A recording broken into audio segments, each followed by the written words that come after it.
नमस्कार, आप देख रहे हैं स्टार सिटी न्यूज़। मैं इस वक्त मौजूद हूँ शकूर बस्ती विधानसभा के वार्ड नंबर 66 में। हमारे साथ आम आदमी पार्टी के कोषाध्यक्ष हैं नितिन गोयल, जिससे हम सीधी बात करेंगे।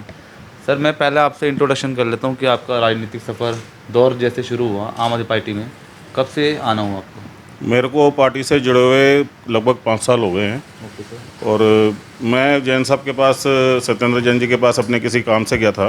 Yes sir. उसमें उन्होंने हमारी मदद करी और काफ़ी हेल्प करी। उसके बाद से फिर मैं पार्टी के साथ जुड़ गया जब मैंने देखा कि यहाँ पे एक वर्क कल्चर बहुत अच्छा है। ओके। ये लोग जो जेन्युइन काम होता है उसको रोकते नहीं हैं और किसी गलत काम को प्रमोट नहीं करते।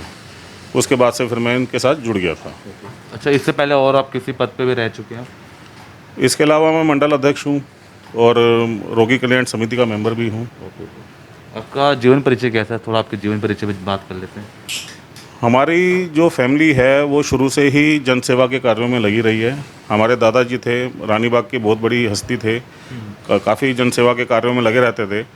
फिर हमारे फादर भी इसी तरह के थे, तो उन्हीं से सब हमने सीखते हुए आगे जन सेवा के कार्यों में हम लोग शुरू से ही बचपन से ही लगे पड़े, यही सब देखते आ रहे हैं, तो यही सब हमने सीखा है।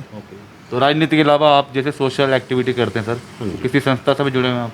संस्था से अभी फ़िलहाल कोई नहीं जुड़े हुए, लेकिन कोई भी बहुत सारी संस्थाएं हमारे से जुड़ी हुई हैं। जो भी कोई किसी काम के लिए कहता है हम उनके साथ लग जाते हैं।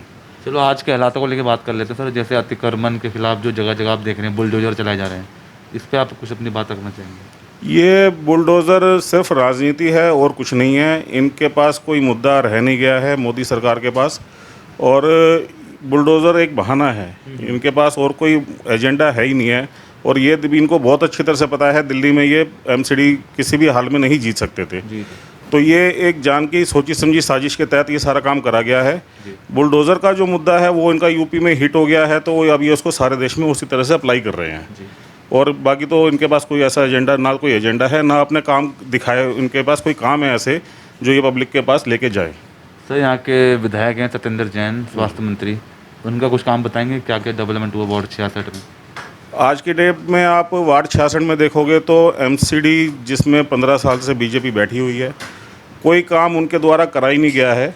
जो एमसीडी के काम है, जो दिल्ली सरकार के काम है, वो तो हमारे मंत्री सत्येंद्र जैन जी करवा ही रहे हैं। जो साथ में एमसीडी के काम है वो भी हमारे मंत्री ही करवा रहे हैं। जैसे गली बनवाना, किसी की नाली टूट गई है वो बनवाना, पानी का, सीवर का, हर तरह का मुद्दा सब जैन साहब ने ही संभाल रखा है। तो पार्षद जी का काम सर विधायक कर सकते हैं? फंड एमएलए दे सकता है, काम तो एमसीडी ही करेगी। तो पार्षद यहाँ कोई काम नहीं कर रहे हैं? पार्षद से तो यहाँ पे उनके अपनी पार्टी के लोग ही बहुत खफा हैं। कौन है पार्षद हैं, क्या नाम है उनका? वो वंदना जेटली। ओके। तो सर, चुनाव जो टाले गए इसका रीज़न जानना चाहेंगे, क्या वजह मानते हैं? वो इनको पता था ये हारे हुए हैं, एमसीडी किसी हालत में जीत नहीं सकते। ये एक बहाना लेके उनको बस इलेक्शंस को टाल दिया गया है।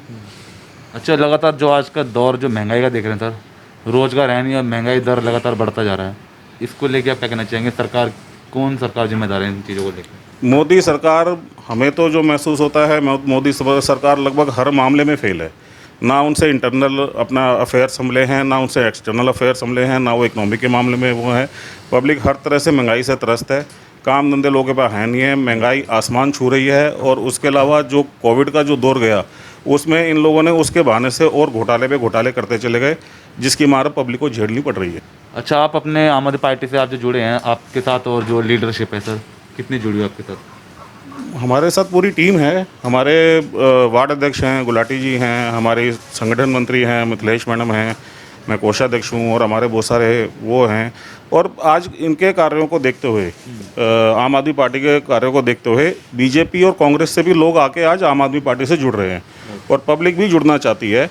जो काम आम आदमी पार्टी ने करे हैं वो सिर्फ आम आदमी पार्टी ही कर सकती थी, और वो कोई भी सरकार ना तो आज तक कर पाई है और ना आगे इनके बस की है करना। तो आप नितिन जी, आप कुछ कर रहे हैं सोशल एक्टिविटी में? कोई भागीदारी आपकी रही हो? सोशल एक्टिविटी में सारे काम देखो हमारे द्वारा ही कराए जा रहे हैं। लोगों को कोई तकलीफ होती है, किसी का पानी गंदा आ रहा है, किसी का सीवर गंदा है, किसी की रोड टूटी हुई है, किसी को कोई और कोई दिक्कत है, तो उस सारे कार्य हमारे द्वारा ही देखे जाते हैं। और उम्मीद पब्लिक इनसे, पार्षद से कोई उम्मीद नहीं रखती कि वो हम उनकी किसी तरह से मदद भी करेंगे। और कुछ एक छोटा सा संदेश आप देना चाहेंगे अपने दर्शकों को? मैं यही कहना चाहूँगा कि आम आदमी पार्टी जो काम कर रही है वो अतुलनीय है। हमारे जो जैन साहब हैं और जो हमारे केजरीवाल सर हैं, इनके कामों को देखते हुए आज पूरे देश में आम आदमी पार्टी को एक तरह से मान्यता मिल गई है और अब लोग जो है हर स्टेट में इनके साथ जुड़ना चाह रहे हैं और आगे आने वाले दौर में देखेंगे बहुत सारे स्टेट्स में हमारी ही सरकार होगी। सर मेरा एक सवाल और था, जैसे हिमाचल का जो चुनाव है वहाँ पे केजरीवाल सरकार चुनाव लड़ने जा रही है सर, जी। क्या लग रहा है वहाँ का आपको रुझान? उसका हिमाचल के जो चुनाव के प्रभारी बनाए गए हैं वो हमारे मंत्री सत्येंद्र जैन जी को ही बनाया गया है और वहाँ पे भी लोग आम आदमी पार्टी से बहुत खुश हैं और वो चाहते हैं कि जो डेवलपमेंट दिल्ली में हुई है उसी के आधार पे वहाँ पे भी डेवलपमेंट हो और आगे आने वाले दिनों में आप देखोगे हमारी ही सरकार, आम आदमी पार्टी की ही सरकार वहाँ पे मिलेगी। तो ये हमारी सीधी बात नितिन गोयल जी से, स्टार सिटी के साथ मैं जितेंद्र गुप्ता।